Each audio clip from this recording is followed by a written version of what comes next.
여러분 안녕하십니까. 일요일 뉴스탑10 시작하겠습니다. 역시 좋은 질문이 있는 시간, 또 좋은 질문을 찾아가는 시간이죠. 뉴스탑10. 저는 1분 후에 돌아오겠습니다.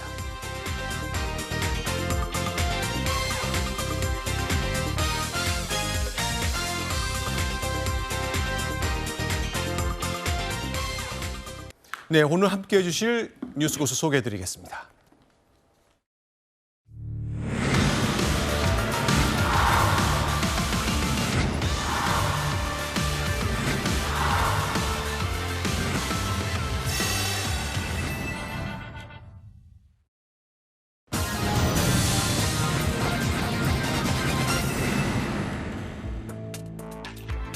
네, 오늘의 첫 번째 소식은 어제 이 시간에 모스크바를 향해 진격한다고 전해드렸던 러시아 용병 그룹 바그너 그룹의 퇴각 소식입니다.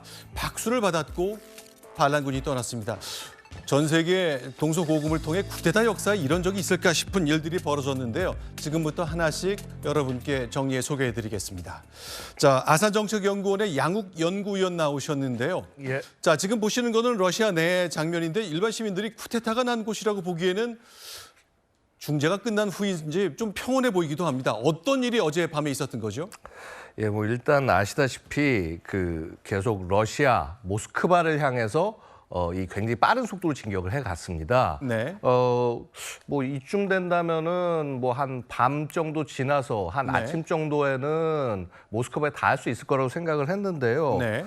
갑작스럽게 이 벨라루스 대통령의 중재로 이 프리고진 그러니까 이 바그너 그룹의 수장과 그다음에 이 푸틴 사이에 합의가 이루어졌다라고 알려진 것입니다. 자, 지금 보시는 장면은 벨라루스라는 인접 국가의 중재로 푸틴 대통령과 지금 보시는 게 프리고진 바그너 그룹의 수장이죠. 예, 그렇습니다. 예. 결국은 쿠데타가 뭐 한 거의 24시간 만에 종료된 것이라고 된 것인데요. 네. 사실 좀 석연치 않은 측면들이 있습니다. 그렇죠. 자, 기본적으로는 이 프리고진이 왜 쿠데타를 일으켰냐라고 하는 것인데요. 그리고 과연 프리고진이 무엇을 결국 원하고 이런 행동을 한 것이냐가 이제 가장 큰 문제가 되겠습니다. 저희가 지도를 준비했습니다. 예. 그러니까 정리하자면 바그너 그룹은 러시아가 고용한 러시아의 용병입니다. 러시아에서 우크라이나 국경을 넘어가서 우크라이나 내부에서 전투를 하고 있었는데 어제 총부리를 돌려서 러시아 안으로 들어와 모스크바로 진격을 한 거죠. 그러다가 갑자기 중재가 된 겁니다. 예. 근데 이렇게 중재가 쉽게 됩니까? 그러니까 이게 프리고진과 이 바그너 그룹과 러시아 정부 간의 관계를 정확히 이해해야 이걸 알 수가 있습니다. 네. 기본적으로 바그너 그룹은요, 애초에 그러니까 러시아가 활동하는 해외 정보기관, 해외 정보 활동을 위해서 사실 세워진 정부의 역할을 더러운 임무를 대신하는 그러한 프라이빗 밀리터리 컴퍼니, 즉 소위 이제 민간 군사 기업으로 창설이 됐습니다. 그래서 사실은 아시다시피 뭐 우리 여러 가지 얘기했잖아요. 프리고진 자체가 뭐 이 푸틴과 굉장히 오랜 기간 인연을 맺어왔고요. 그다음에 심지어 뭐 푸틴의 뭐 요리사다 뭐 이런 별명까지 있을 정도로 굉장히 지원을 해왔고, 특히나 이 2014년 이후에 이런 이 바그너 그룹의 활약을 하면서 사실 어떻게 보면 푸틴의 해외 이런 정복 활동을 도와왔다라고 볼 수가 있는 것이죠. 그래서 이번에 충돌 같은 것도 과연 가서 푸틴을 제거하기 위해서 프리고진이 올라간 것이냐. 사실은 그것보다는 기본적으로 이 바그너 그룹이 러시아 국방, 뭐 특히 지금 쇼이구 국방장관이라든가 아니면 게라시모프 총참모장과 사이가 굉장히 안 좋습니다. 그래서 이번에 사건이 난 계기도 바그너 그룹의 집결지에 이 러시아 군이 미사일을 떨궜다. 그래서 자신의 부하들이 죽었다.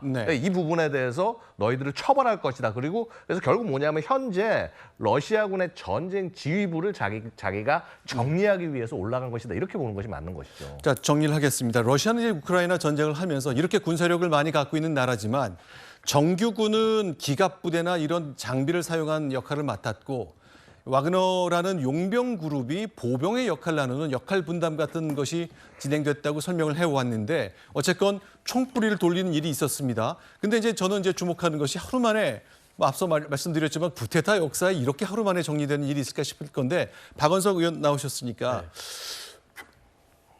인접 국가 대통령이 중재한 것, 어떻게 중재하는 걸로 정리된지 그 합의 결과를 좀 설명해 주시죠. 일단 세 가지인데요. 네. 먼저 루카셴코 대통령이 제안을 했다 그래요. 그래서 프리고진과 바그너 용병은 모스크바로의 진격을 중단하고 네. 즉시 벨라루스로 떠난다라는 네. 게 이제 첫 번째 중재 합의고요. 네. 두 번째는 이제 푸틴 대통령은 그걸 수용하고 이 프리고진과 바그너 용병, 그러니까 네. 이 쿠데타에 참여한 용병들에 대한 뭐 처벌, 기소, 네. 뭐 입건 이런 등등의 형사적 대응을 하지 않는다는 네. 거고요. 형사처벌하지 않는다. 네. 네. 그리고 세 번째로는 그 쿠데타에 참여했더라도 네. 그간에 어쨌든 전선에서 기여도가 있는 그런 용병들에 대해서도 별도의 처벌이나 뭐 별도의 기소나 이런 거 하지 않는다는 거고, 그리고 참여하지 않은 바그너 용병들이 있지 않습니까? 네. 그들에 대해서는 이제 러시아 정부와 재계약을 한다. 뭐 선처가 있겠죠. 아니요, 참여하지 않은 참여하지 않은 않았으니까? 바그너 용병들에 대해서는 네. 일종의 이제 기존에 했던 계약을 연장해서 재계약을 한다는 정도의 합의가 있었던 것 같은데요. 네. 그 밖에 이제 그 프리고진이 요구했던 러시아 군 수뇌부에 대한 처벌 뭐 이런 걸 요구를 했는데 그에 대해서는 어떤 합의가 이루어지는지 그건 알려지지 않고 있습니다. 그러면 지금 이제 저렇게 퇴각하는 것 모습을 봤는데 양욱 의원께 좀 질문 드릴게요. 예. 그래도 러시아인데 보병 중심의 용병 집단이 쿠데타를 하겠다면서 러시아를 향해 모스크바를 향해 진격하겠다고 말하는데 이렇게 쉽게 다가갈 수가 있는 겁니까? 러시아 군이 정규군이 막았을 것 같은데 그런 일이 별로 없었나 보죠? 지금 이게요, 러시아 군의 지금 현 상황을 보여주는 아주 모습이라고 볼 수가 있습니다. 무슨 말씀인 거 아니에요? 네. 그 러시아군의 지금 이제 이 우크라이나 침공할 때 주가 된 게 대대 전술단이라는 네. 부대, 대대급 증편된 대대급 부대가 됐는데 네. 140개 있던 것을 전국에 140개 있던 것을 거의 100여 개 이상을 투입을 시켰어요. 네. 한마디 지금 러시아 본토가 뻥뻥 비어 있다는 것을 보여주는 아하. 전형적인 모습인 겁니다. 그러니까 안에 내부 치안군 같은 것들도 예전 같으면 이제 막 러시아 안에 굉장히 복잡한 부대들이 있어가지고 다 막을 수 있는데 네. 이제는 그러한 부대들조차도 충분하게 숫자가 충분하지 않은 것이죠. 왜냐하면 네. 그 소위 그런 이제 내부 치안군 부대들조차도 지금 전선에 투입을 했기 때문에 네. 바로 이런 얼만큼 지금 러시아 자체가 내부적으로 취약한지를 보여주는 전형적인 모습이다. 게다가 말이 네. 뭐 보병 위주라고 하지만은요. 네. 실제 전차부터 시작해서 주요한 전투 장비들을 굉장히 많이 갖고 있었고요. 네. 그다음에 뭐 사실은 전차가 별로 달리지 못해서 속도가 있어서 저기 저 시간 내에 저까지 못 갈 텐데 그랬는데 심지어 전차를 이동할 수 있는 대형 트레일러까지 아주 철저하게 준비해서 네. 굉장히 빠른 시간 안에 들어갈 수 있는 그런 능력을 보여줬었다라는 것이죠. 네. 자, 저렇게 지금 화면에 보시는 것처럼 와그너 그룹 현재 철수하고 있습니다. 참 하루 사이에 과연 이런 일이 있을까 싶은데요. 저희가 영상을 준비했습니다. 어제 푸틴이 내 등에 칼을 꽂았다면서 저주를 퍼부는 모습, 그리고 한참 몇 시간 지난 뒤 프리고진이 자신의 승리를 환호한 듯한 얘기가 엮여 있습니다. 영상 보시고 돌아오겠습니다. От боевых товарищей, которые сражаются сейчас на фронте. Это удар в спину нашей стране и нашему народу. Сейчас наступил тот момент, когда кровь может пролиться. Поэтому, понимая всю ответственность за то, что будет пролита русская кровь с одной из сторон, мы разворачиваем свои колонны и уходим в обратном направлении в полевые лагеря согласно плану. 네, 푸틴 대통령이 지지율이 보통 70~80%가 넘는다고 그동안 외신에 보도가 됐기 때문에 러시아는 민족주의를 기반으로 똘똘 뭉쳤나 싶었는데 여러 가지 궁금증이 듭니다. 그 러시아 시민들이, 국민들이 프리고진을 보고 환호를 한다는 것도 좀 이해하기 어려운데 전체적으로 좀 정리를 해보자면 결국 24시간 만에 끝난 이 쿠데타를 통해서 프리고진은 뭘 얻었습니까? 사실은요, 프리고진이 뭘 얻었냐라기보다는 네. 무엇을 하려고 했느냐부터 생각을 해봐야 될 것 같습니다. 애초에 프리고진이 이 엄청난 많은 부대를 동원하고 모스크바를 향했지만요. 네. 과연 그런 프리고진이 가서 그 푸틴을 끌어내리고 자신이 뭔가 집권을 하려고 했냐. 네. 그럴 인물이 될 수가 없습니다. 그런 정도 수준의 인물이라고 보기는 어렵고요. 어찌 보면 단순히 그 개인의 소영웅주의적 성격의 행동들이 분명히 있었을 것이다라고 생각을 합니다. 네. 되려 프리고진이 원한 것은 무엇이었냐면은요. 네. 소위 그 우크라이나 전쟁을 지금 지휘하고 있는 지도부 자신과 거의 수년 이상 계속 반목해온 쇼이구 국방장관, 그다음에 게라시모프 총참모장. 어차피 이 인원들이 전쟁을 잘 하지도 못하기 때문에 이 인원들을 바꾸고 해서 유능한 자신들의 부대 뭐 이런 사람들을 통해 가지고 전쟁을 이길 수 있다. 약간 어떤 그러한 굉장히 나이브한 접근으로 이 행렬을 시작한 것이 아닌가 생각이 됩니다. 그리고 이제 결국은 이것을 돌린 것은요. 결국 뭐냐 하면 이제 자신도 더 이상 감당할 수 없는 상황이 됐기 때문에 결국은 이 총뿌리가 푸틴한테 겨눈 것은 아닌데 결국 푸틴한테 겨눈 것이 되었기 때문에 그 총구를 돌린 것이 아니냐. 저는 개인적으로 그렇게 바라보고 있습니다. 기본적으로 프리고진이라는 인물 자체가 뭐 아시다시피 1980년대 이때 무슨 절도와 막 이런 것들을 하면서 옥살이를 하다 나와서 굉장히 우연하게 푸틴과 관계를 통해서 거부가 됐고 그리고 또 그러한 그런 맥락하에서 굉장히 거친 사람들을 모아서 이런 뭐라 그럴까 민간 군사 기업을 만들고 그래서 푸틴 활동을 지원하고 한마디로 푸틴의 그늘에 벗어나서는 아무런 가치가 없는 존재라는 것이죠. 그래서 그의 행동이 어찌 보면 약간 이해할 측면이 있다고 생각이 됩니다. 알겠습니다. 지금까지는 과연 24시간 진행된 쿠데타의 양상에 대해서 설명을 드렸다면 사실은 이게 우크라이나와 러시아의 국제 전쟁 가운데 벌어진 일이기 때문에 과연 이 전체를 어떻게 이해하느냐도 매우 중요할 것 같습니다. 순위 확인하고 돌아와서 계속 이야기 나누겠습니다.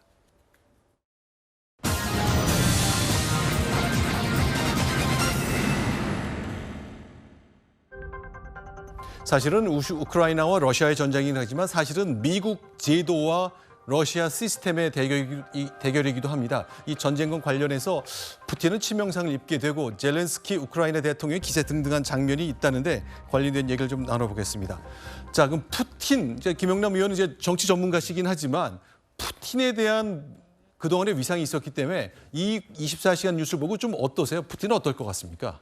그 예로부터 왜 열을 붉은 꽃이 없고 10년 이상 가는 권력이 없다고 했잖아요. 근데 푸틴이 지금 집권한 지가 20년이 훨씬 넘었습니다. 1999년부터 사실상 집권을 시작해서 뭐 중간에 대통령 뭐 삼선하고 허수아비 대통령 세우고 자기가 총리하면서 계속 권력을 연장해 온 지가 벌써 만 23년이 지나가고 있으니까요. 근데 이 우크라이나 전쟁이 어쩌면 푸틴의 장기 집권에 있어서 최대의 어떤 위험기를 맞을 것 같아요. 뭐 우크라이나 전쟁 시작했을 때만 해도 2주면 끝난다, 한 달 이내에 끝난다 그랬는데 지금 벌써 1년 6개월째 전쟁을 하고 있지 않습니까? 더군다나 이제는 용병그룹의 사실상의 반란을 처음에 배신이다, 러시아 국민의 등에 칼을 꽂았다 그랬으면 제압을 하고 응징을 해야 되는데 이게 타협하고 그냥 끝내버렸단 말이죠. 그만큼 러시아 체제의 허약함, 뭐 푸틴의 어떤 리더십의 치명적인 위기가 다가오는 것이 아닌가 싶습니다. 사실은 이제 이런 측면도 있을 겁니다. 이게 그러니까 아까 같은 맥락이긴 하지만요. 왜 프리고진이 자기 잘 따르던 그 푸틴에게 총구를 돌렸냐? 기본적으로 용병은요. 돈을 받아야 움직입니다. 아마도 1월부터 제대로 아마 자금대 이런 것들이 전달되지 않은 그런 측면들이 있었고요. 그런 불만들이 쌓이다 보니까 된 것이다. 결국 이게 뭘 의미하는 거냐면요. 내가 돈으로 부리던 내 밑에 신복조차 지금 나를 따르지 않는 그런 모양새가 된 것이거든요. 이거는 사실은 그야말로 정말 치명적인 모습이 될 것이고요. 아마도 제가 아는 푸틴이 맞다면 지금 이 상태는 지금 자기가 굉장히 너무 위급한 상황이었기 때문에 자, 모면을 한 거지만요. 자, 어떻게든 나중에 저 프리고진 뭐 홍차를 방사능 홍차를 하든 뭘 하든 간에 반드시 처벌할 수밖에 없다. 그렇지 않고서는 자신의 권위와 위상을 이끌어 나갈 수 없다. 러시아가 굉장히 터프한 그런 면에서는 굉장히 좀 이렇게 나라기 때문에 그러한 이미지로 집권해온 푸틴이 지금 이거는 엄청나게 지금 그야말로 이 푸틴의 이미지에 손상을 입힌 거라고 볼 수가 있습니다. 이건 절대로 묵과할 수 있는 사안이 아니라고 말씀드립니다. 그러면 이게 사실 국제 전쟁의 한 축에서 벌어진 일이기 때문에 박은석 의원께 좀 질문드리겠습니다. 뭐 바이든 대통령 이 상황을 어떻게 평가하고 있을지, 과연 서방 특히 유럽을 중심으로 한 서방 우방들이 어떤 노력을 하고 관찰했을지 뭐 그렇게 보도가 되고 좀 알려진 게 있습니까? 일단은 뭐 촉각을 곤두세웠겠죠. 그래서 뭐 에마누엘 마크롱 프랑스 대통령, 또 독일 총리, 영국 총리하고 통화를 바이든 대통령이 직접 했다 그러고요. 그래서 또 바이든 대통령이 해리스 부통령이나 국가안보팀으로부터 실시간으로 상황 보고를 계속 받은 상황이고 네. 또 토니 블링컨 국무장관하고 여러 가지 그 안보팀들이 그 자리에 배석을 했다 그러고요. 네. 또 국무장관이 캐나다, 프랑스, 독일, 이탈리아, 뭐 일본, 영국 G7이죠. 네. 거기 외교장관들하고 이 러시아 상황에 대해서 계속 네. 정보를 교환하는 게 아닌가 싶습니다. 근데 미국도 어쨌든 지금 직접 개입할 수 있는 상황은 아니기 때문에 이 사태가 어디로 어떻게 귀결되는지 이걸 주시하고 있을 것 같은데 네. 문제는 이게 이제 지도력이 굉장히 손상된 네. 푸틴이 이후에 이 우크라이나 전쟁에서도 그렇고 러시아 내에서도 그렇고 과연 푸틴의 리더십이 어떤 방향으로 이게 흘러가는지 귀결되는지에 따라 서방의 대응도 좀 달라지지 않을까 싶습니다. 네. 사실 미국은 이미 지난주 수요일에 상황을 어느 정도 파악하고 있었다고 합니다. 네. 그래서 프리고진이 주중에 분명히 어떤 행동을 일으킬 것이다라는 판단을 하고 있었는데 미국은 그러니까 이전에 이제 마찬가지입니다. 작년에 우크라이나 전쟁 시작되기 전에도 우크라이나 전쟁 시작될 것이다 정확하게 예측을 했고요.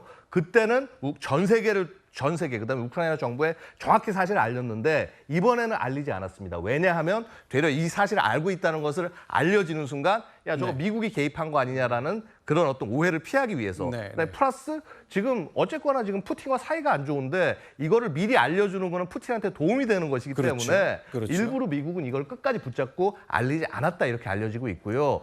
결국은 이 부분들 자체가 우크라이나 전쟁에도 분명히 좋지 않은 영향을 미칠 수밖에 없다. 그렇죠.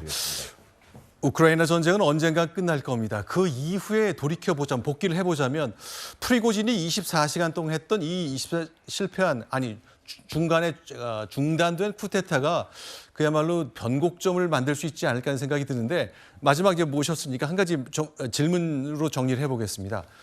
전쟁이 작년 2월에 시작됐습니다. 한참 진행됐는데 그냥 러시아 정도의 국력이라면 쉽게 우크라이나를 제압할 줄 알았는데 그러지 못했거든요. 지금 전쟁 상황은 어떻게 가고 있는 것이고 어떻게 귀결될 것인가 전망이 가능합니까?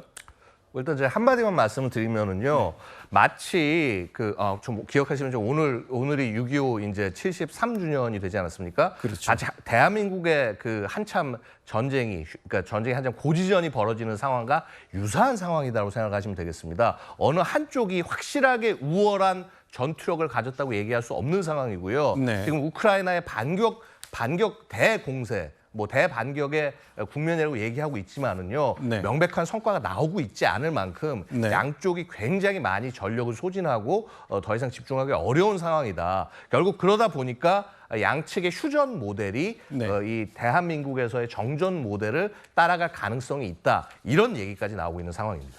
그러니까 군사력 차이가 굉장히 크고 또 현대전이라 장비의 화력이 대단히 세졌기 때문에 빨리 끝날 것 같다는 전망과는 달리 역시 전쟁은 장기화되는 현상을 다시 한번 볼 수 있었습니다. 자, 지금까지 세 가지 뉴스를 통해서 24시간 동안 있었던 러시아의 전쟁 중 쿠데타 소식 이렇게 정리했습니다. 양욱 의원은 여기서 인사를 좀 드리겠습니다. 고맙습니다. 자, 다음 소식입니다. 문화 이야기로 가보겠습니다. 순위 확인합니다.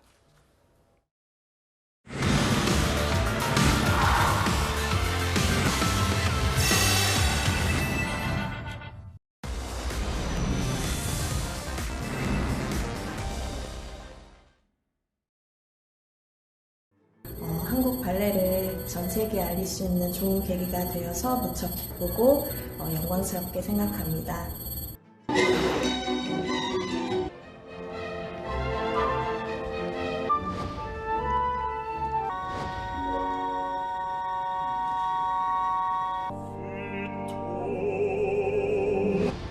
한국은 정말 솔직히 클래식 불모지라고 할 수도 있겠지만 굉장히 천재적인 사람들이 많고요.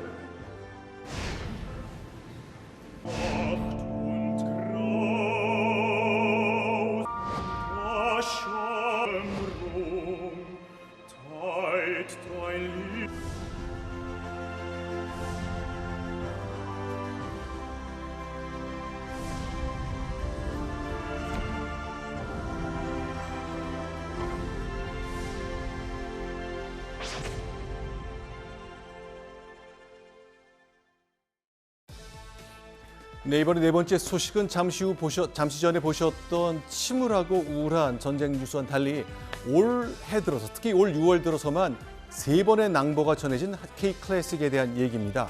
발레, 성악 등 과거에는 우리가 넘보지 못했던 영역의 쾌거가 계속되고 있는데요. 저희가 3가지 사례를 좀 정리했습니다. 영상 구성에서 보신 그대로입니다. 발레와 성악과 그 바리톤과 베이스에서 우승을 차지한 건데, 박평준 교수님 나오셔서 저희가 한 가지씩 좀 짚어보겠습니다. 먼저 이제 발레리나 강미선 씨 얘기인데, 브누아 들라당스 거기에서의 우승을 했다. 이 정도라면 어떤 의미입니까?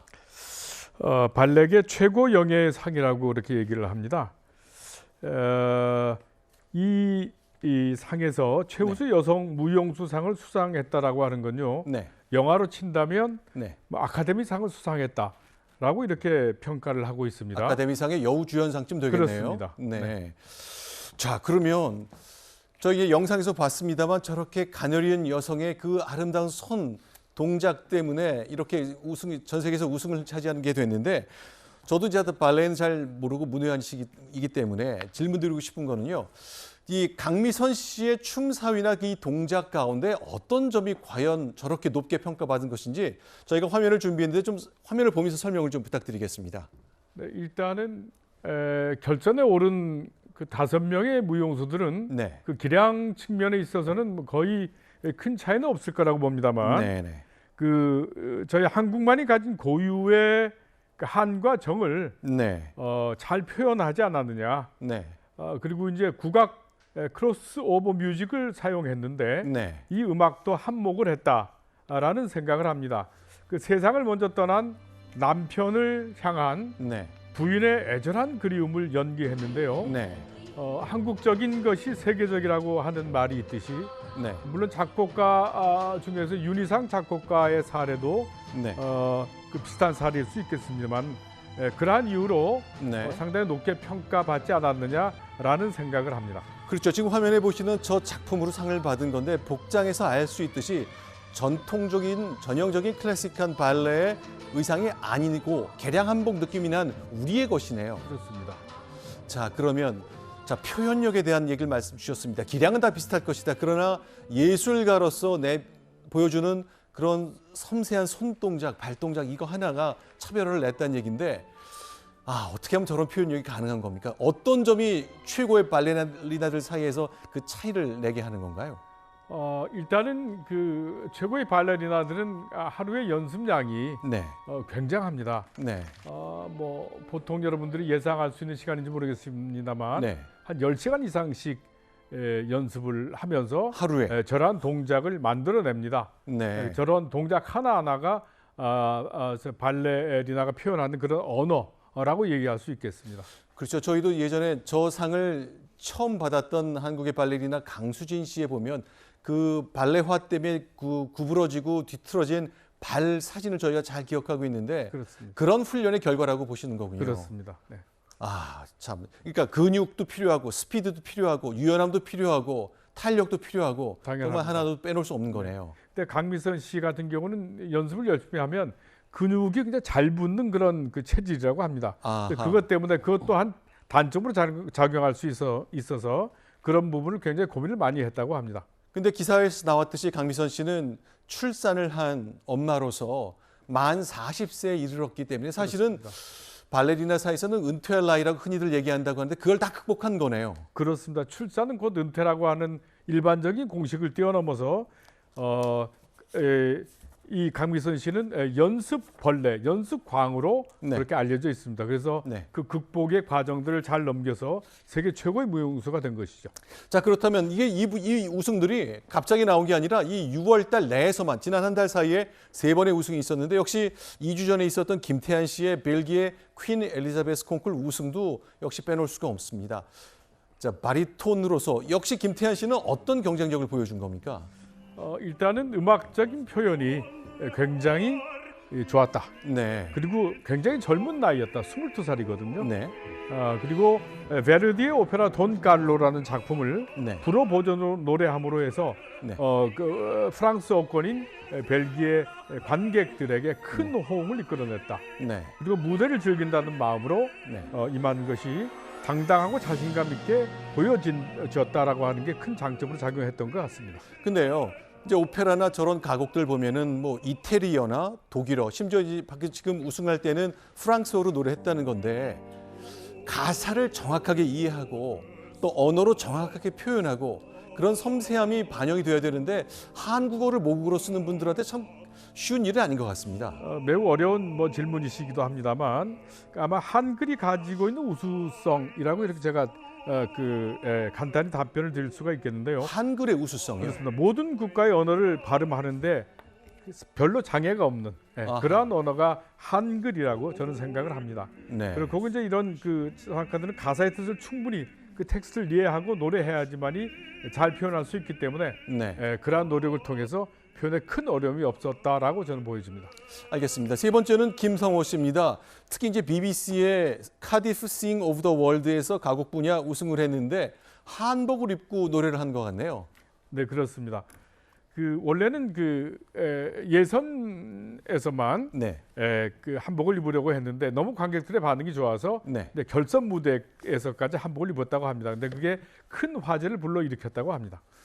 자, 그렇네요. 참 당당하게 세계 클래식 무대에 선 우리 한국인들입니다. 그런데 최근에 이렇게 많은 것, 자주 우승하는 것을 보는데 이게 국가 브랜드가 올라가고 국력이 커진 거하고 연결이 됩니까? 아니면은 순수하게 각가의 실력으로 이런 성과를 낸 건가요? 네, 국가 브랜드하고 연결이 당연히 됩니다. 아, 당연히 됩니까? 예, 한국은 대단히 이 클래식 음악 교육을 위한 시스템이 아주 잘 갖춰져 있습니다. 네.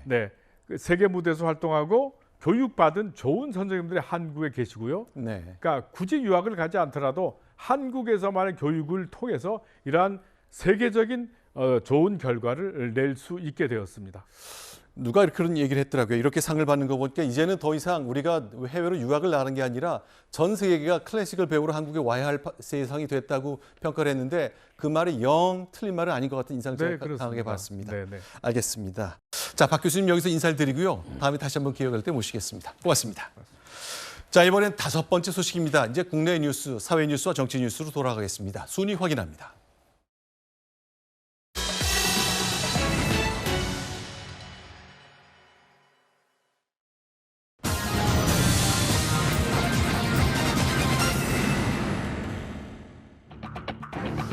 네, 사드와 관련된 환경 영향 평가 그리고 기술적으로 인간에게 해가 되는지에 관련 논쟁이 이번 주에 뜨겁게 붙었는데 오늘은요, 그 가운데서도 과연 그 경상북도 김천과 상주 지역 어르신들의 암 발병과 이것이 어떤 연관이 있는지 한번 따져보겠습니다. 어제도 잠시 이 문제를 다뤘는데 관련된 거 하나씩 짚어보겠습니다. 일단 박근혜 정부 말기부터 제가 간략히 소개를 드리자면 2016년 말에 간략하게 소규모 환경 영향 평가를 진행해서 임시 배치를 했고 2017년 문재인 정부 때 문 대통령의 지시에 따라서 아니다. 이거 정밀하게 봐야 된다. 그냥 넘어갈 일이 아니다 해서 본격적인 영향 평가를 실시했습니다. 그런데 그 결과가 나왔는지 이것이 잘 인계가 됐는지에 대해서는 별로 알려진 바가 없습니다. 관련된 얘기를 좀 나눠보겠습니다. 김기현 국민의힘 대표가 오늘 이 환경평가가 지연되고 그 결과가 발표되지 않은 것과 관련해서 문재인 정부의 고의 지연 가능성을 거론했습니다. 이렇게 말했습니다. 지난 5년 동안 환경영향평가를 사실상 고의로 지연하거나 결과가 도출되지 못하도록 강력한 불법적 압력을 행사했을 것이라고 하는 강한 의심이 있습니다. 철저한 조사가 되어야 할 것이라고 생각합니다. 환경영향평가를 하는데 그렇게 많은 세월을 허비해야 할 이유가 없었습니다. 누군가가 권력을 이용해서 환경영향평가의 진행을 가로막았을 개연성이 매우 높다고 생각합니다. 그 배후 몸통이 누군지를 밝혀내야 할 것입니다. 이 사안과 관련해서는 이제 간단히 한 가지만 질문드리겠습니다. 이거 지금 김기현 대표가 과거 정부가 과학적 결과를 알면서도 공개하지 않았다는 의혹을 제기하는데 이게 간단한 문제가 아니란 말이죠. 이 정도라면은 지적할 수 있는 겁니까? 아니면은 또 역시 과거 정부를 겨냥한 정치 공세입니까? 어떻게 보십니까? 일단 박근혜 정부 때 소규모 환경 영향 평가를 진행을 했죠. 근데 문재인 정부 들어서면서 사실은 일반 환경영향평가는 보통 2년 내지 3년 이상의 기간이 소요됩니다. 통상의 경우에. 그러다 보니까 지금 2016년도에 우리나라에 들어온 사드가 정식 배치가 안 되고 임시 배치된 상태로 오래 있던 것이죠. 근데 그렇죠. 지난 21일에서야 환경영향평가의 결과가 나왔는데 네. 일반 환경영향평가를 진행했다고 하더라도 너무 오래 걸렸다는 것이죠. 기간이. 그렇죠. 그러다 네. 보니 김기현 대표 입장에서는 지난 문재인 정권 시절에 일부러 늦춘 거 아니냐. 환경영향평가의 진행이나 결과 발표를. 근데 통상의 경우에 비춰볼 때 너무 오랜 시간이 걸린 건 틀림없는 사실 같습니다. 이제 네. 구체적으로 어떤 지시나 압력이 있었는지는 아직 밝혀지지 않았습니다만 네. 의심해 볼 만한 상황 아닌가 싶습니다. 네. 이게 사드가 이미 불거진 건 2016년도고 2017년도에 문재인 정부가 들어와서 일반 환경 영향 평가를 하려고 했었습니다. 네. 그런데 지역 주민들이 엄청나게 반발을 하게 되면서 네. 실제로 그 영향 평가를 제대로 착수할 수가 없는 상황이었어요. 그것은 네. 사실 지금도 마찬가지예요. 최근에 검사 결과가 나왔다고 하지만 이것도 그냥 3개월에 한해서 했던 것이고 네. 일반 영향 평가 실제로 주민들에게 어떤 영향이 미쳐지는지에 대해서는 구체적인 어떤 검사 결과는 아니라는 거죠. 그리고 여기에서 지역 주민들도 같이 들어가도록 되어 있는데 여기에 지금 나온 자료를 보면 투명하게 공개되어 있질 않습니다. 네. 그러면 도대체 누가 들어간 거냐? 이거에 네. 대한 의혹이 여전히 있는 상황이고요. 그 이후에 이제 안발생이라든가 네. 여러 가지 이제 사건들이 있는데 이게 도의회에서도 또 문제가 되고 있어요. 네, 그 내용은 저희가 잠시 후에 좀 집중적으로 한번 따져보도록 그렇습니다. 하겠습니다. 그때 그럼 또 말씀드리도록 하겠습니다.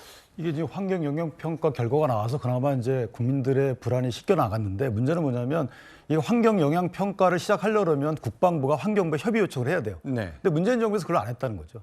그러니까 국방부가 환경부에 요청을 안 했다. 예, 그런 이제 의혹이 있기 때문에 의도적이 아니냐는 얘기가 나오는 거고 또 외교적으로 보면 3불 1한 그래서 사실은 이제 3불이 사드 추가 배치 안 한다라는 거잖아요. 그렇죠. 근데 알려지지 않았던 게 1한이에요.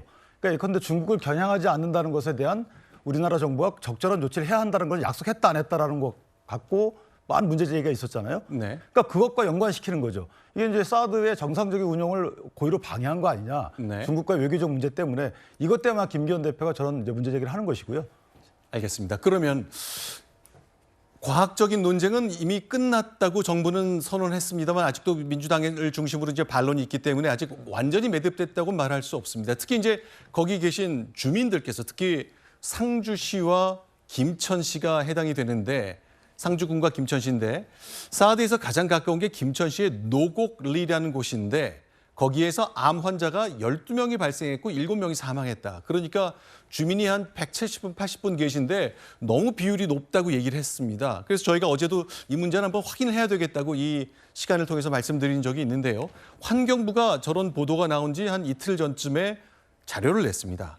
일단 전자파랑 암 환자 그리고 암 환자 사망자가 낸 객관적인 근거를 찾을 수 없다고 얘기를 했습니다. 일단 기술적인 얘기를 한 것 같은데요. 이런 논쟁은 계속될 걸로 봅니다. 정리가 좀 돼야 되겠죠? 그러니까 지금 이제 뭐 환경부에서 하는 얘기는 환경 영향 평가 결과 네. 어쨌든 암 발병과 또 이 전자파와의 직접적인 상관관계가 없다 네. 이 얘기를 한 건데. 문제는 이제 이 해당 당사자들인 주민들이 네. 그에 대해서 여전히 불신을 갖고 있고 네. 이제 그런 환경부의 영향평가 결과를 믿지 못한다는 게 이제 문제겠죠. 네. 물론 이번 이제 환경영향평가 결과 전자파가 방출이 된다 하더라도 네. 그게 인체에 영향을 미칠 만큼의 네. 그런 정도가 아니고 굉장히 미미하다라는 네. 결과이긴 합니다만 지금 사드 문제로 벌써 진통을 겪은 지 우리가 상당한 시간이 흘렀는데 그렇죠. 아직도 여기에서 어떤 접점이 만들어지지 않고 양측의 논란이 팽팽하다는 점에서 비추어 봤을 때 이 네. 문제를 향후에 어떻게 해결해야 될지 좀 정부로서도 고민을 좀 많이 해야 될 것 같습니다. 알겠습니다. 실제로 지금 얘기한 대로 이건 정말로 정확하게 짚고 넘어가야 될 일입니다. 어르신들이 이렇게 많이 암에 걸렸다면 정말 이게 사드 때문이라면 확인이 반드시 있어야 될 사안 같습니다. 실제로 경북 도의회에서 국민의힘 소속 도지사를 향해서 국민의힘 소속 도의원이 질의를 합니다. 문제가 있다는 거죠. 이 도의원은 김천희 지역구이기 때문에 지역구 대표로서 이렇게 얘기한 것 같습니다. 영상 보겠습니다. 김천 시민들은 지금도 사드 전자파로 피해에 대해 크게 우려하고 있습니다. 전자파 영향권에 있는 김천시 농선면 노국리는 사드 배치 전까지 암 환자 집단 발생 사례가 전무했지만 2022년과 2022년 사이 전체 인구 179명의 6.7%에 해당되는 12명이 암 판정을 받았습니다. 그래서 신문에 다 났잖아요. 이 휴대폰 중개소보다 더 약하다. 그래 참 답답합니다. 이제 최신식 무기들은요 옛날보다 전자파가 적게 나옵니다. 지금 옛날의 미사일 기지 그런 데보다 현재기 훨씬 기술이 좋아서 전자파 적게 나옵니다. 그래서 걱정 안 하셔도 됩니다. 네, 저와 관련해서 당연히 정부로서는 저런 일이 생겼기 때문에 확인이 필요할 것 같습니다. 일단 환경부 설명은요. 저희가 2022년 1월입니다. 11월은 잘못 표기된 것이고요.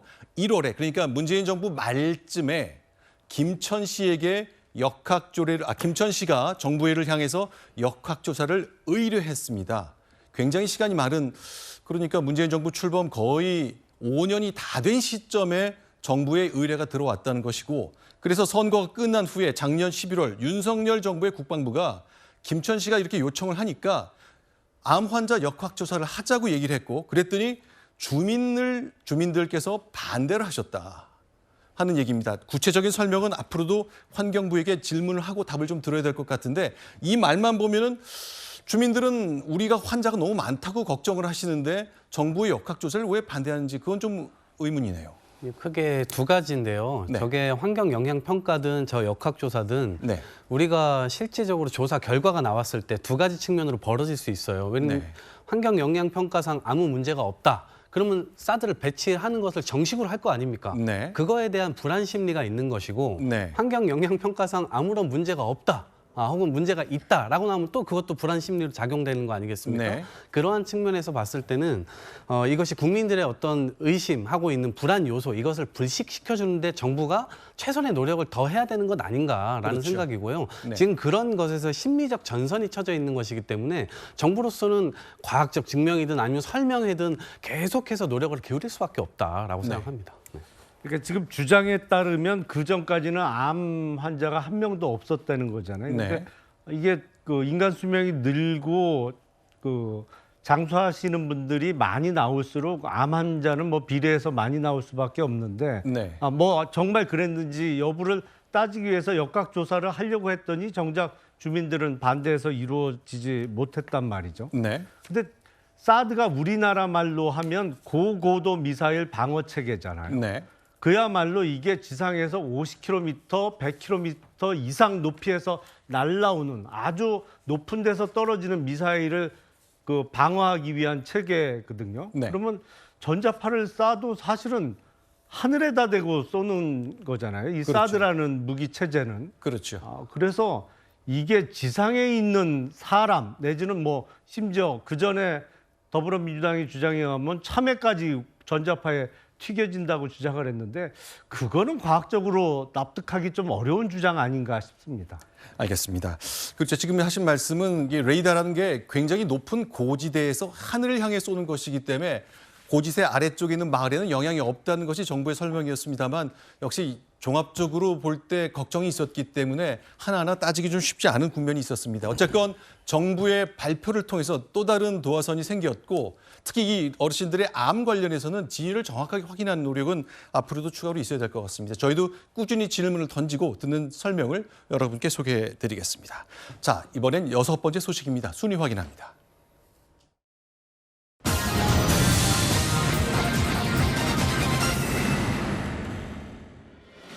네, 내년 총선을 앞두고 국민의힘 공천 문제가 벌써부터 이제 슬슬 달아오르기 시작합니다. 김기현 대표가 검사 공천 관련해서 부인을 했는데 굉장히 눈길을 갑니다. 벌써 3번이나 반복적으로 얘기를 했습니다. 왜 그런지 궁금해지는데 그 3번의 발언부터 확인합니다. 많은 사람들이 이런 말씀들을 하십니다. 검사 공천하지 않겠느냐, 검사원 빼지 않겠느냐 그런데 천만의 말씀입니다. 그럴 가능성 전혀 없다고 여러분에게 장담해서 확실하게 말씀드릴 수가 있습니다. 투명한 시스템 공천에 의해서 경쟁력 있는 후보가 우리 공천을 받아서 당당하게 내년 총선 압승을 이끌어 나갈 수 있도록 제가 당대표로서 역할과 책임을 다해 나갈 것입니다. 검사 왕국이 될 것이라는 얘기는 터무니없는 억측일 뿐이며 그런 일은 절대 일어나지 않을 것입니다. 검사 공천 없다. 검사 왕국 그런 걱정하실 필요 없다라고 말씀드렸는데 아마 제가 장담하는데 결과적으로 그렇게 될 것입니다. 그 결과는 반드시 만들어낼 것입니다. 왜냐하면 그렇게 해야 총선을 이길 수 있기 때문입니다. 용산의 뜻도 똑같습니다. 그러고 보니까 3번을 반복해 얘기했는데 다 6월 달 내 지난 한 달 사이에 했다는 얘기죠. 그래서 마침 국민의힘 소속이시기도 하고 또 검찰 출신이기도 하니까 김영남 의원께 좀 질문 드리겠습니다.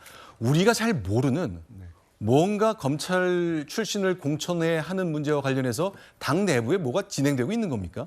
지금 구체적인 진행 사항은 없죠. 네. 다만 근데 김기현 대표가 저런 말을 반복적으로 하는 건 지난 3월에 있었던 전당대회에서 김기현 당시 당대표 후보는 누가 뭐래도 당협위원장들, 그러니까 네. 현역 국회의원인 사람도 있고 국회의원이 아닌 원외 당협위원장들도 있습니다만 당협위원장들의 도움을 많이 받아서 당대표에 당선된 거는 뭐 부인할 수 없는 사실입니다. 그러니까 지금 당협위원장 자리에 있는 사람들에게 빚을 많이 진 상태죠. 아하. 그러다 보니까 당협위원장들을 상대로 저런 메시지를 반복적으로 내놓고 있습니다. 근데 저게 네. 반복되는 이유는 김기현 당대표가 저런 얘기를 하더라도 실제로 저게 정말 없을까라는 의구심을 제기하는 사람들이 워낙 많다 보니까 네. 반복해서 저런 메시지가 나온다고 보입니다. 강한 네. 부정은 네. 강한 긍정이라고도 이야기를 하죠. 그러니까 석연치가 않아요. 그리고 네. 실제로는 김기현 대표가 공천할 수 있을까? 여기에 대한 의구심도 있습니다. 지금 말씀하신 대로 당협위원장들의 어떤 이 빚을 많이 져가지고 이번에 당대표가 됐다기보다는 네. 윤석열 대통령의 힘에 붙여서 결국 이 당대표가 된 것 아니냐. 그러면 자기 의지대로 어떤 공천권을 제대로 행사할 수 있겠느냐. 여기에 있어서 그건 안 될 것이다 라고 보는 사람들이 굉장히 많은 것이고요. 특히나 용산에서 이 당권 원래 이런 거에 신경을 안 써야 되지만 네. 그동안 몇 번 걸렸잖아요. 대통령께서 직접 텔레그램 보낸 것도 걸렸고 그러다 보니까 실제로 공천에서 당연히 여태까지 해온 대로 당연히 하겠지라고 하는 의심이 살아있는 것이기 때문에요. 저는 저것은 계속해서 강한 부정을 할수록 강한 긍정으로 비춰질 것이다라고 생각합니다. 앞으로의 관찰 포인트라면 김기현 대표가 앞으로 계속 검찰 공천 없다는 말을 하게 될 것인지 그리고 실제로 내년 4월이 되면 뭐 2월, 3월쯤이면 공천의 가닥이 다 잡히고 선거를 진두지휘해야 되는 당대표 입장으로서 과연 어떤 결과를 내놓을지 저도 대단히 궁금합니다. 자, 이 정도로 가름하겠습니다. 이번엔 7번째 소식입니다. 순위 확인합니다.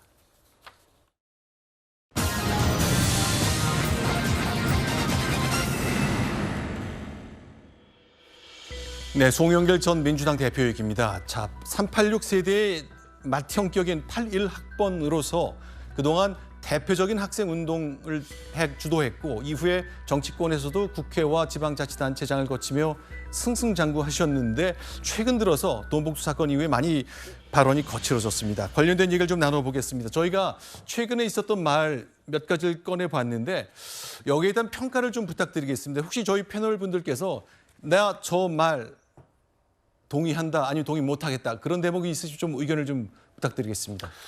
일단 뭐 동의할 만한 말이 전혀 없고요. 없습니까? 네, 평정심도 잃은 것 같고 약간 좀 이성적이지 않은 것 같다. 네. 이런 생각이 드는데요. 특히 불체포 특권 포기와 관련해서 저게 이제 이재명 대표가 스스로 결단을 한 점도 있고 지금 민주당 혁신위에서 그걸 이제 당 전체로 확대하자 이런 안까지 제출을 했는데 불체포 특권을 포기하는 것은 검찰 독재 정권에 투항하는 거다. 뭐 이런 식의 언급을 하셨어요. 근데 송영길 대표가 받고 있는 혐의가 무슨 민주화 운동을 하다가 지금 검찰의 이 출석 요구를 받고 있거나 이런 게 아니잖아요. 당내 돈봉투 사건이라고 하는 일종의 이제 정치권에서는 있어서는 안 될 그런 후진적인 정치 관행이 반복됨으로 인해서 그에 대한 지금 뭐 그 혐의 선상에 올라 있는 건데 마치 이게 무슨 본인 민주화 운동을 하거나 정부를 비판하다가 탄압을 받는 것인 양 저렇게 얘기하는 것도 이치에 맞지 않고 그리고 과거처럼 체포 영장도 없이 국회에 와서 야당 의원을 데려가는 시대가 아니지 않습니까? 네. 영장 실질 심사라는 절차가 있고 이게 이제 변화가 이루어졌는데 그럼에도 불구하고 여전히 헌법상의 그 불체포 특권으로 인해서 국회의원을 회기 중에 어쨌든 영장실질심사를 받게 하려면 네. 체포영장이라는 그 체포동의안이라는 절차를 거쳐야 되는 네. 이런 이제 모순된 상황에서 스스로 불체포특권을 내려놓음으로써 이제 변화된 시대 상황에 국회도 더 이상 특권들이 숨지 말자 이런 취지가 담겨 있는 건데 그걸 저런 식으로 왜곡해서 말씀하신다는 것도 이해가 전혀 안 되고요. 네. 특히 뭐 노회찬 대표를 거론하면서 지난 대선 책임을 네. 정의당과 심상정한테 이렇게 뭐 전가하는 네. 듯한 언급은 정말 분노를 금할 수 없는 그런 상황입니다. 노회찬 형이 살아계셨다면 민주당과 정의당이 단일화했을 것이고 그렇다면 대선에 이겨서 윤석열 검찰 독재는 없었을 것이다. 눈물이 쏟아진다. 굉장히 감성적인 접근을 하신 거네요. 아니 일단 거짓말인 게요. 네. 대선 뭐 처음부터 막바지까지 송영길 대표도 이재명 후보도 민주당의 그 누구도 정의당이 공식적으로 그런 제안을 해본 바가 없습니다. 네. 근데 마치 그런 제안을 했는데 심상정 의원이 네. 윤석열 정권의 탄생을 기정사실화하고 이런 제안에 거절했다는 것 자체가 거짓말이에요. 그러니까 왜 저런 거짓말까지 해가면서 돌아가신 그 노회찬 대표를 모독해가면서 저런 얘기를 하는지 이해를 할 수가 없습니다. 네. 저는 송영길 전 대표가 저렇게 얘기한 배경에는 사실은 이게 지금 탄압받고 있다 본인이 네. 이런 거죠. 노회찬 의원 경우처럼 탄압받아서 그런저런 일들이 생긴 거다라는 주장에 있는 것이고 또 하나는 지금 뭐 불체포 특권 문제는 사실 저거는 조금 생존과 관련된 문제라고 봅니다. 본인은 이제 의원이 아니에요. 네. 그러니까 본인은 불체포 특권 행사 주체가 아니고 그렇다면 누구냐 하면 본인과 관련된 상피의자분들이 있어. 아직 피의자를 입건은 안 됐지만 네. 돈 봉투를 받은 것으로 알려진 분들은 사실은 민감하거든요. 네. 그러니까 송영길 의원 입장에서 보면 그분들이 말문을 열게 되면 본인은 형사 책임을 질 수밖에 없는 상황이 돼요. 네. 그러니까 그분들한테 던지는 메시지로 보이고 본인 또한 검찰청에 찾아가서 내가 책임지겠다라고 하는 것들도 마찬가지로 입 다물라라는 메시지로 보여서 사실은 큰 정치를 해온 것으로 보이는 송영길 전 대표의 행동으로는 조금 실망스럽다 그렇게 생각이 듭니다. 알겠습니다. 자, 386 세대의 맏형 역할을 했던 송영길 대표가 발언 수위가 점점 높아지는 이 국면에 대한 평가를 좀 나눠봤습니다. 수사가 진행되는 상황에 따라 여러 가지 또 상황이 계속되겠죠. 이번엔 국내 정치 계속 보겠습니다. 8번째 소식입니다.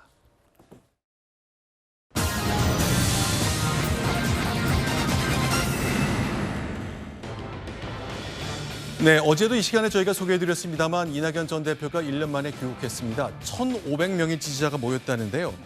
여러 가지 해석을 낳고 있습니다. 민주당 내 역할과 관련해서 어떤 상황이 생길지 이야기 나눠보겠습니다. 어제 장면 잠시 보겠습니다. 이제부터는 여러분 곁을 떠나지 않겠습니다. 대한민국이 이 지경이 된 데는 저의 책임도 있다는 것 잘 압니다. 저의 못다한 책임을 다하겠습니다. 못다한 책임이란 건 많죠. 본인을 응원했던 많은 분들이 있었는데 그분들에게 본인의 책임을 다하지 못한 부분에 대한 미안함과 그다음에 앞으로 가야 될 방향에 대한 저는 암시라고 생각을 합니다. 네. 검찰 공화국이다 보니까 전체 책임이 있다 그런 뜻으로 좀 해석하고 있습니다. 이낙연 전 대표의 말보다 윤영찬 의원의 해석, 앞으로 갈 길에 대한 암시라고 뭐 굉장히 선명하게 말하는 것 같네요. 제가 보기엔 못다한 책임이 많다 이렇게 윤영찬 의원은 해석했는데 네. 이낙연 전 대표의 경우에 국회의원 다선 의원을 했었잖아요. 전남도지사 했습니다. 네. 국무총리 했습니다. 더불어민주당의 당대표도 했습니다. 그러니까 네. 막중한 책임이 따르는 자리는 거의 안 해본 자리가 없어요. 한 자리는 못 해봤습니다. 대통령. 그렇죠. 네. 그리고 딱 그 연설하는 톤이나 내용이 네. 정치 유세 현장의 톤이잖아요. 네. 메시지도 그렇고요. 지금 못다한 책임을 다하겠다는 얘기는 한 가지 뜻으로밖에 해석이 안 됩니다. 반드시 현실 정치에 복귀해서 정치를 할 것이다. 이렇게 강하게 전망을 해주신 겁니다. 당내에서는 어떻습니까? 또 이동학 최고의 생각은 어떻습니까? 벌써 이제 대통령 취임한 지 1년이 넘었고 네. 그런 과정에서 뭐 연금 개혁하겠다, 노동 개혁하겠다, 교육 개혁하겠다 이 건건이 내는 것마다 스스로의 발에 걸려서 스스로가 힘들어지는 상황으로 정부가 운영이 계속되고 있는 거거든요. 네. 그러한 측면에서 정부만의 문제, 집권 여당만의 문제가 아니고 결과적으로는 국민들이 힘들어지는데 굉장히 어려움 속으로 가고 있다라고 하는 것을 은유적으로 얘기한 것이고요. 그 과정에서 이낙연 대표께서 스스로 정치인이라고 생각하시는데 네. 이런 부분들에 대해서 국민들의 어려움을 제대로 헤아리지 못했다라고 하는 책임성 있는 발언이라고 생각하고요. 네. 오늘인가 어제도 이재명 대표께서도 결국 이낙연 대표와 함께 결국 우리는 한 팀이다. 함께 이 국민들의 어떤 파고를 막아내자라고 네. 하는 메시지를 던지기도 했는데요. 네. 그러한 측면에서의 앞으로의 이제 기여가 있을 것이라고 저는 생각하고요. 네. 이게 다수당이어도 분열되면 굉장히 어려워지지 않지 않습니까? 네. 그렇기 때문에 결국에는 통합해서 하나된 목소리를 좀 내어가면서 국민들의 삶을 보듬는 그런 민주당의 모습을 만들어가길 기대합니다. 네. 근데 사실은 국민들이 기대했던 말씀은 또 안 하셨어요. 들어오셔서 일성이 뭐였냐면 윤석열 정부의 국정 재정립을 해라. 뭐 네. 좋은 말씀일 수 있어요. 본인 네. 관점에 따라서. 그다음에 미국하고 중국은 한국 존중해라. 네. 러시아 전쟁하지 마라. 이렇게 말씀하시고 민주당에 관련된 말씀 하나도 안 하셨어요. 네. 사실 민주당이 지금 어쨌든 뭐 당원들 일부 빼놓고는 전부 다 민주당의 여러분들의 행동이 문제가 있다. 그래서 혁신일까지 띄웠잖아요. 네. 혁신을 띄웠다는 것은 당에 문제가 있다는 겁니다. 스스로 그렇죠. 자성을 한 거예요. 그렇다면 당의 앞으로 나갈 방향에 대해서는 전혀 말씀 안 하셨다는 것이 네. 이낙연 전 지사께서 앞으로 어떻게 하실지에 대해서 답은 나와 있다. 그러니까 본인은 대선이 목적이기 때문에 당이 깨지는 걸 원치 않는 것이고 네. 사실 본인을 따랐던 여러분들의 공천 문제 어느 정도 뭐 메시지를 내실 거고요. 네. 그 다음에 이제 당이 깨지지 않고 나서 이재명 대표의 경우는 사법 리스크가 있으니까 어차피 자동적으로 배제해야 될 가능성이 있다. 그러니까 조용히 민주당을 혁신하는 것이 아니고 조용히 민주당을 보존해 가면서 본인의 앞날을 모색하는 게 아닌가. 이것은 사실 국민적 시각에서 볼 때는 이낙연 전 지사에 대한 기대를 저버리는 것이죠. 그래서 그 부분이 좀 안타까웠다라고 생각합니다. 향후 공개된 일정을 보면 앞으로 대학생들에게 대외 관계와 관련된 강연을 하는 것으로 일정을 잡겠다는 뜻을 밝힌 바가 있습니다. 그러니까 그 얘기는 국내 정치 얘기는 당분간 좀 함구하고 당이 혁신을 중심으로 어떻게 추스려지는지를 관망하고 지켜보고 하겠다. 뭐 그런 뜻으로 해석이 되겠죠. 당분간 이낙연 전 대표는 민주당 사안에 대해서는 언급을 안 하겠죠. 다만 상황과 때가 오기만 기다릴 것입니다. 그러니까 네. 소위 비명계 입장에서는 이제는 확실한 구심점이 생기게 된 상황이고 네. 이재명 대표와 친명계 입장에서는 원심력이 더 세질 수밖에 없는 상황이 된 것이죠. 그러니까 네네. 여기서 자칫 어떠한 충격이나 상황 변화가 올 때는 지금 민주당의 리더십이 붕괴되거나 아니면 많이 흔들릴 수밖에 없는 상황이 된 것이 아닌가. 이번에 혁신위원회의 출범과 동시에 더불어 리더십의 위기도 찾아올 수 있다. 이런 생각이 듭니다. 알겠습니다. 근데 이낙연 전 대표 입장에서는 신중하게 행보를 할 수밖에 없다고 네. 봅니다. 뭐 총리까지 지내셨고 또 당대표도 하셨는데 지금 민주당 내부에 보면 뭐 심리적 분당 상태에 있다. 이런 그렇죠. 정서까지 흐르는 마당에 이낙연 전 대표께서 자칫 뭐 이 신중치 못한 그런 메시지나 이런 게 나갔을 때 오히려 판이 깨지는 이런 상황이 올 수도 있기 때문에 네. 충분히 뭐 정치 경험도 많으시고 그런 걸 의식하고 계시기 때문에 그런 어떤 가벼운 행보나 이런 건 하진 않을 것 같고요. 때문에 국내에 돌아와서도 민주당에 대해서든 아니면 현실 정치에 대해서든 좀 직설적인 발언을 하기보다는 네. 그런 대외 정책이나 앞으로의 이제 대한민국의 비전 이런 걸 가지고서 장외에서 외곽을 도는 그런 정치 행보를 하게 되지 않을까 싶습니다. 알겠습니다. 자, 이낙연 대표의 귀국에 따른 민주당 내 앞으로의 상황까지 좀 점쳐봤습니다. 이번에는 9번째 소식입니다. 역시 순위 확인합니다.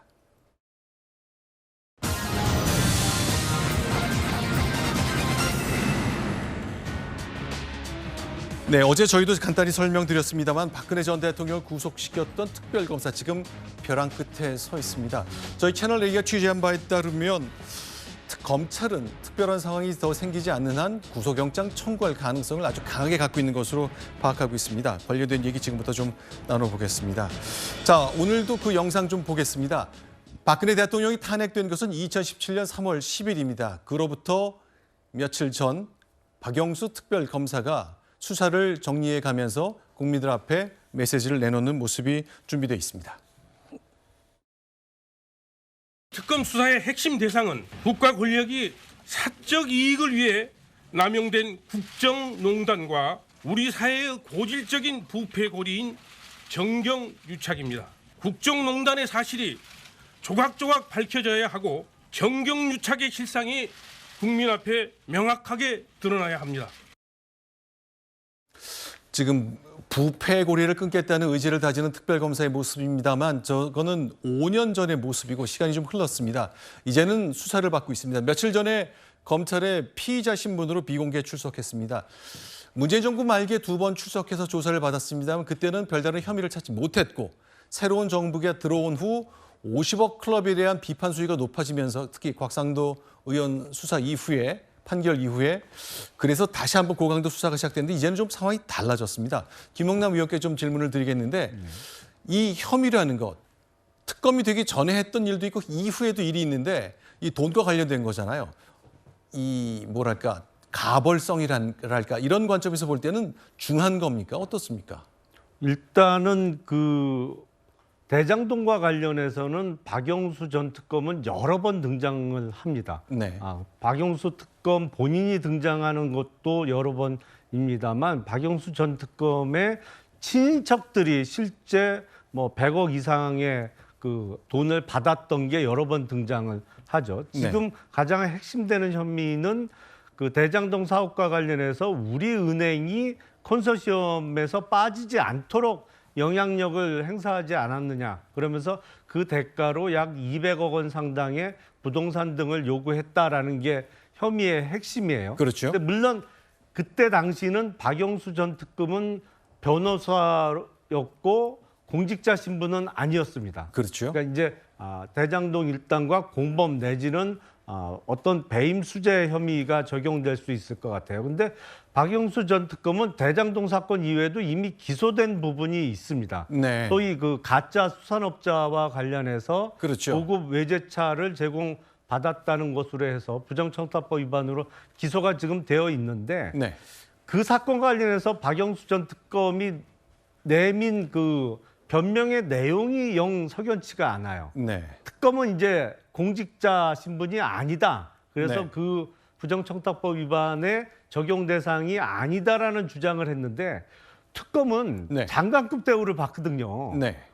저 논리는 어디서 그 개발된 논리인지는 모르겠습니다만 좀 상식적으로는 받아들이기 힘든 변명을 했고 어쨌든 지금 기소가 돼 있어서 저 사건은 재판이 현재 진행 중입니다. 그러니까 저 사건은 친분이 있는 렌터카 사업자가 차를 그냥 쓰시라고 본인 그 렌터카 업자 주장에 따르면 해서 부인이 이 차를 상당 기간 탔다는 겁니다. 그런데 이제 문제가 될 걸로 생각해서 차를 돌려주면서 아니다, 공짜로 쓸 수 없으니까 내 돈을 얼마간 주겠다고 돈까지 전달했다고 설명을 하고 있는데 이런 고급 차가 오가고 돈이 오가고 하는 일이 2020년 12월이니까 박근혜 대통령을 구속시키고 3년 반쯤 지난 시점 본인이 특별검사의 신분을 유지하고 있던 시점에 벌어진 일이거든요. 그렇습니다. 예.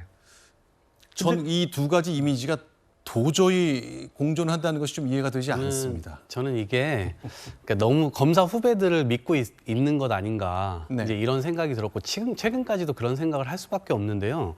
대장동 처음에 문제가 일어났을 때 민주당에서 얘기했었던 건 대장동에 들어가는 처음 밑작업에 들어갔던 그 돈이 부산저축은행에서 나와요. 1,100억 원이 넘는 돈이 거기서 나옵니다. 근데 그때 그것이 어떻게 해서 나올 수가 있었고 그것이 수사했는데도 왜 그 모습은 빠졌는지에 대해서 문제 제기를 했는데 그게 계속 검찰이 눈치고 지나갔거든요. 그리고 지난해 이 박영수 특검 두 차례나 불러서 조사했는데 지금 말씀하신 대로 그냥 별거 없다 이렇게 이제 나왔고 최근 들어서도 저는 이게 부르는 게 그냥 단순히 어떤 문제가 또 발견이 돼서 한 게 아니고 이것도 역시 우리가 전문 용어로 마사지라고 하나요? 이 부분을 박영수 특검을 어떠한 형태로건 또다시 뭔가 무마시켜 주려고 하는 어떤 장치를 검찰 쪽에서 또 걸지 않을까 오히려 이런 우려들을 모습들을 지금 나타내고 있는 상황이라고 생각합니다. 네. 근데 이번 소환은 조금 다를 것 같아요. 네. 이전 소환은 그런 면이 없지 않아 있었는데 네. 이게 이제 50억 클럽에 대한 여론이 워낙에 악화된 데다가 네. 특히 이제 각상도 의원 재판 이후에 네. 검찰이 이제 궁지에 몰렸습니다. 네. 기소를 제대로 안 해서 수사를 제대로 안 해서 공소유지를 안 해서 이렇게 된 거 아니냐. 그렇죠. 때문에 이게 이제 검찰총장도 구체적으로 언급을 했던 사안이고 또 박영수 특검이 받고 있는 혐의를 보면 앞서 그 이미지가 도저히 상상이 안 된다고 말씀하셨는데 박영수 특검의 딸이 금전대차 형식으로 10억을 화천대유에서 받고 네. 또 아파트 분양권에 당첨이 되고 그밖에 퇴직금 등의 명목으로 5억을 받은 그 시점도 네. 특별검사로서 재직하고 있던 시점이었어요. 그렇죠. 그러니까 그것도 전혀 이해가 안 되는 거죠. 그래서 네. 돈에 관해서는 남다르게 좀 예민한 분이 아닌가 저는 그렇게 생각이 듭니다.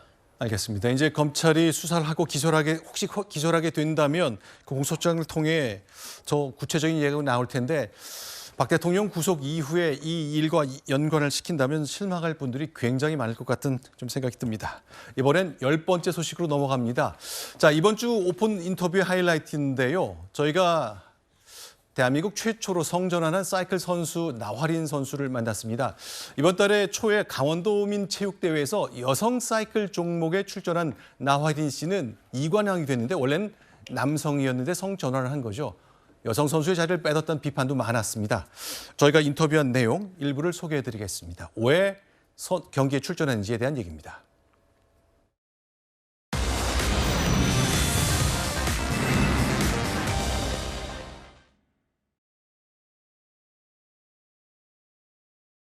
경기를 마치고 나서 제가 대회를 준비했던 계획에 잘 진행되는 것 같아서 최선을 다했기 때문에 좀 뿌듯한 느낌은 있었고 그래도 저로 인해 피해본 여성 선수들이 있기 때문에 미안한 마음이 있었어요. 아무런 제약이 없었어요. 그냥 남자, 여자 성별 주민번호만 맞으면은 그냥 출전할 수 있는 거여서 전혀 아무런 제약은 없었는데 처음 겪는 일이다 보니까 체육회에서는 따로 별도의 회의는 거쳤었다고 해요.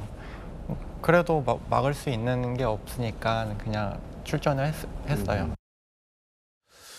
자, 나화린 선수는 가족들에게 나는 여성이 되고 싶다는 뜻도 밝혔습니다. 그때 가족들은 어떤 생각을 했을까요? 들어보겠습니다.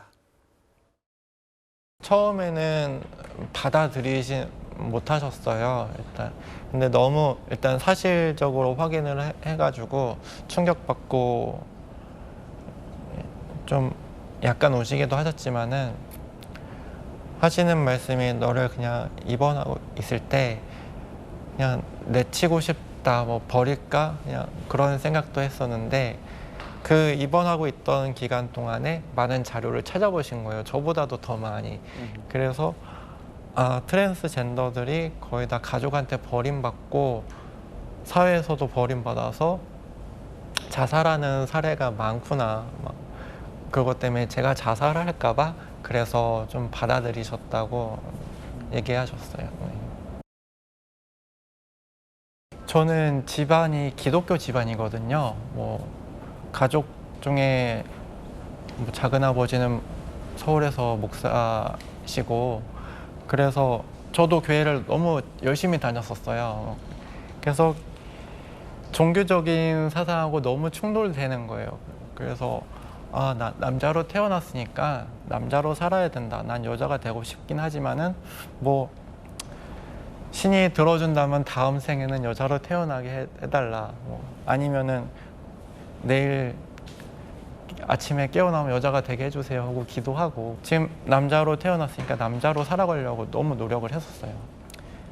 대인관계는 잘 어울리지는 못했었어요. 무리에 끼기가 너무 힘들었던 거라 그래도 크게 어려움 없이 지냈던 게 시골이다 보니까 동네 친구가 열심히 저를 지켜주면서 많이 도와줘서 괴롭힘이나 그런 거 없이 잘 성장했던 것 같아요.